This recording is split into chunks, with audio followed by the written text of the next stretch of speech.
All right, we start tonight with breaking news and details about the investigation into this horrific, tragic Florida high school shooting. Now, the 19-year-old gunman, Nicholas Cruz, he has now confessed to slaughtering 17 innocent people and wounding at least a dozen others. Now, Cruz is also telling investigators details of the sinister attack. He shot students in the hallway. He fired into 5 separate classrooms. And Cruz also confessed to authorities that he had extra ammunition in his backpack. Now, we're also learning disturbing new details of missed warning signs in what is now one of the worst mass shootings in American history. All of the red flags were there, but tragically, Nicholas Cruz was able to commit this heinous act. Now, the FBI is in fact confirming tonight that in September, a YouTube user with the name Nicholas Cruz, spelled the name the same way as the shooter, was reported to the Bureau for writing, quote, "I'm going to be a professional school shooter." Now, the man who reported the comment says that the FBI visited him the following day, but the Bureau is saying today that it could not be determined the time, the location, and actual identity of who posted the comment. Now, our own Catherine Herridge, as she noted earlier today, all the FBI would have had to do is trace the IP address, which is a routine practice, to determine the location of the individual. For some reason, it didn't happen in this case. Now, the mayor of Broward County is saying that Nicholas Cruz was being treated at a mental health clinic, but stopped seeking treatment more than a year ago. And authorities are describing his social media posts as beyond disturbing.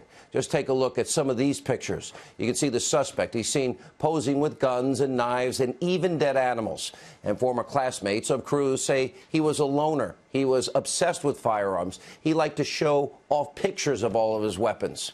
Now, the Miami Herald is reporting that Cruz had been suspended for fighting and having ammunition in his backpack, and Cruz was then later expelled for disciplinary reasons and was attending a school in Broward County for at-risk students. Cruz also had problems at home. Both parents adopted him, and his brother are dead. His mother passed away in November. Now, the suspect was staying with a friend's family, and there were also reports of Nicholas Cruz having ties to a Florida-based white supremacist group. But law enforcement said earlier today that they haven't seen any of those connections. We'll continue to monitor. What's also very troubling tonight is how students are describing their former classmate. Now, this is what they say about the shooter, Nicholas Cruz. Let's watch. He definitely had just something a little off about him. But it was just more or less that he was aggressive and quiet and shy about when he got aggressive. Personality was very different. He was a bit off. He would curse randomly in the middle of lunch. You know, he would just scream out random curse words, and he always just seemed a little bit off. You know, just something was wrong with him. That it was a lot of crazy stuff that he did. Just not right for school. He got kicked out of school multiple times for this kind of stuff. Honestly, a lot of people were saying that it was going to be him, stuff like that. We threw a lot of kids threw jokes around like that, saying that he was the one to screw up the school. But it turns out, everyone predicted it. That's crazy. Now, just like with other mass shooters, there were signs, there were warnings of mental, social, emotional problems, but all the pieces were never put together to prevent this tragedy from happening. And like with many other shootings and terrorist attacks, Nicholas Cruz was telegraphing his intentions all over social media. Now, aside from the obvious fact that anyone that would commit these horrible acts of evil and violence are completely deranged, the one commonality between the gunman in Parkland, Florida, to Sutherland, Texas, to the church in South Carolina, Sandy Hook, Virginia Tech, are mental health issues and mental illness. Now, during an address to the nation earlier today, the president offered his deepest condolences, and he highlighted this issue of mental health. Let's take a look. We comfort the grieving and the wounded. And we hurt for the entire community of Parkland, Florida, that is now in shock and pain and searching for answers. To law enforcement, first responders, and teachers who responded so bravely in the face of danger, we thank you for your courage. We are committed to working with state and local leaders to help secure our schools and tackle the difficult issue of mental health. Later this month, I will be meeting with the nation's governors and attorney generals. We're making our schools and our children safer will be our top priority. It is not enough to simply take actions that make us feel like we are making a difference. We must actually make that difference.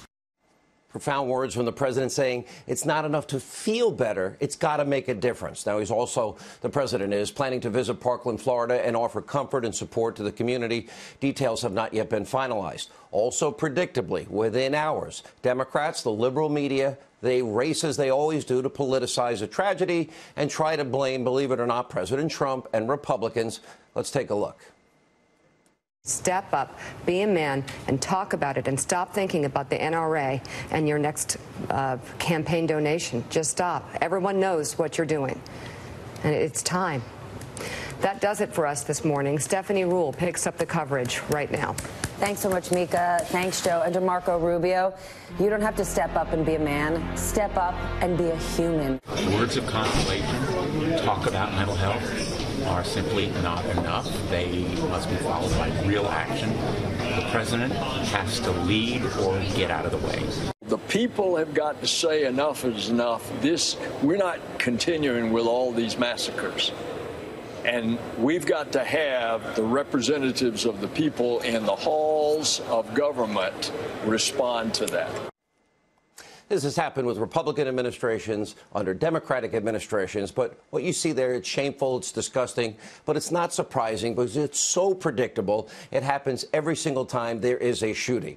Hollywood celebrities, they were also quick to post their hateful messages, of course, aimed at the president. Republicans on Twitter. Let's start with Chelsea Handler tweeting, quote, "We have to elect candidates that are not funded by the NRA in November. We have an opportunity to elect candidates who won't allow kids to go to school and get shot. It's disgusting how many times this has happened, and Republicans do nothing. You all have blood on your hands." Bette Midler, another school shooting, this in Florida. Congrats to the spineless cowards who do nothing to help us stem this horrific epidemic in Congress. And Director Adam McKay posted, "Normal person, oh my God, kids are being killed in schools, churches, concerts. Let's do something. Republican congressman, kids are being killed in schools and churches and concerts.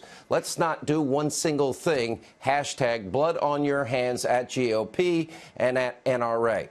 Author Stephen King writes, Broward school shooting. There will be prayers from Blabbermouth Don, Pence, and the Grinch, and their right-wing cohorts. There will be no call for any sort of sane gun regulations. Now, that, sadly, is the left solution every single time this happens. They rush to judgment, they want to point fingers and blame, and use all kinds of vicious, horrific rhetoric. It never accomplishes anything. Now, they shouldn't be what these tragedies are about here.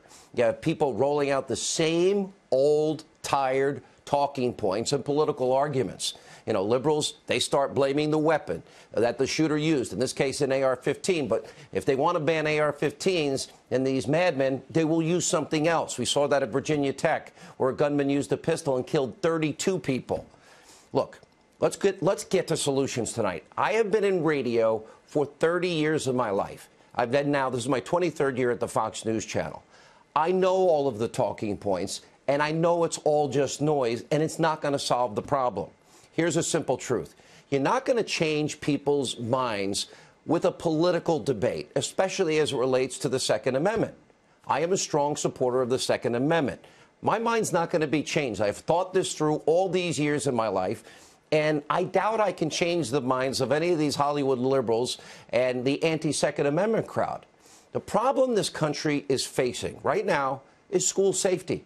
Now, we can keep repeating the same talking points and talking over each other again and again and again after something like this happens, or maybe it's trying to actually find a solution to this problem. The children of this country deserve to be protected. They deserve safe schools. As the president said, no child, no teacher should ever be in danger in an American school. We can all agree on that. No parent should have to fear for their son or daughters when they kiss them goodbye in the morning. Now, I want to lay out a solution that I think is not political, and frankly, I believe any reasonable person can agree on. This is about the safety and security of students and children in our schools. And every single school in the country needs immediately a comprehensive threat assessment done by law enforcement professionals. Every school has a unique situation. And for those that will say, where are we going to get the money for this? Well, I would argue that it's probably more than likely local police, local FBI would be happy to help schools figure out the best plan of action to protect these kids and keep them safe. Now, you're going to have to secure the perimeter of every school. All points of entry must be secure. You got to make sure that there is a system that controls who is going in and out of the building. And in addition to that, you'll need a strong physical security presence. And you can start by hiring trained, armed, former or retired police officers, trained, armed, former, retired, armed military veterans. In other words, let's give our kids the same security that most politicians that they get. Let's give them the same protection that actors and actresses get on the red carpet when they're at the Oscars and pretty much everywhere else they go.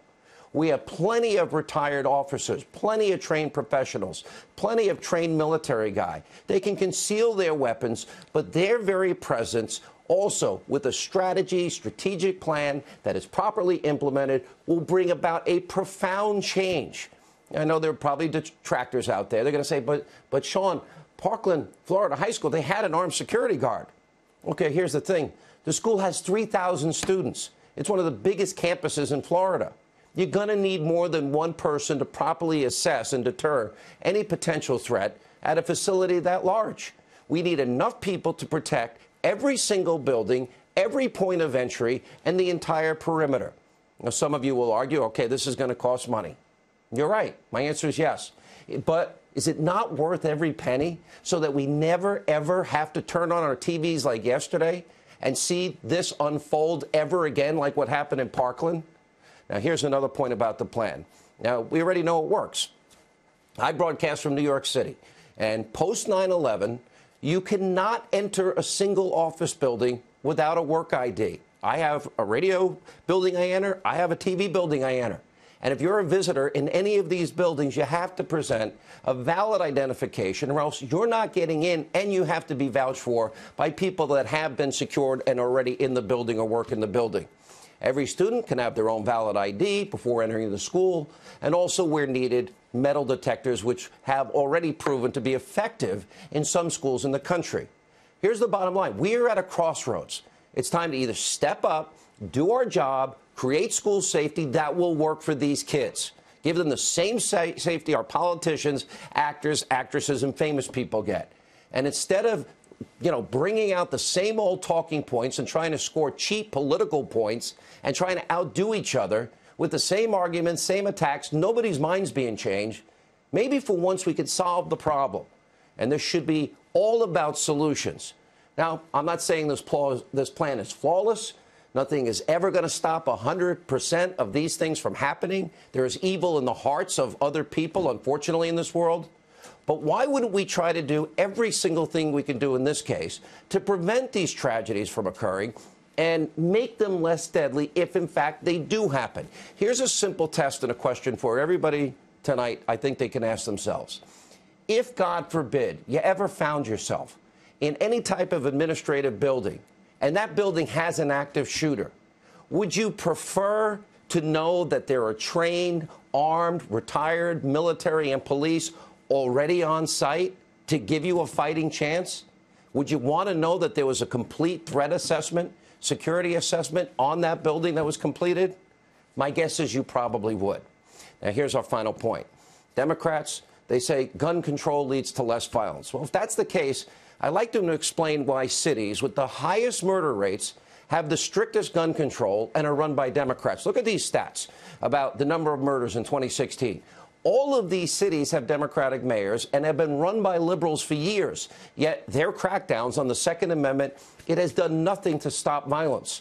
Liberals also don't want you to know about these shocking statistics. During the Obama presidency, there were over 3,900 murders in his adopted hometown of Chicago, and more than 18,000 people who were shot in Chicago just during the last 6 years of his presidency. Now, did you remember hearing this kind of outrage and blame by the left about the out-of-control violence? That's one American city. And liberals also love to say that giving people the right to carry doesn't prevent crime. The figures say otherwise. Let's take a look at some of the charts given to us by author, More Guns, Less Crime, John Lott Jr. from the Crime Prevention Research Center. The chart shows violent crime before and after right-to-carry laws were enacted in the U.S. And as you can see, having more citizens armed leads to a decrease in violent crime. Here's another graphic on murder rates before and after right-to-carry laws were put into place. Also in the U.S., murders have plunged as a result. And as John Lott Jr. points out, as more people carry guns, you see further drops in both of those statistics. All right, a lot to absorb. The answer is we got to protect our kids. We don't need to tune into what we saw yesterday ever again. Let's start solving the problem.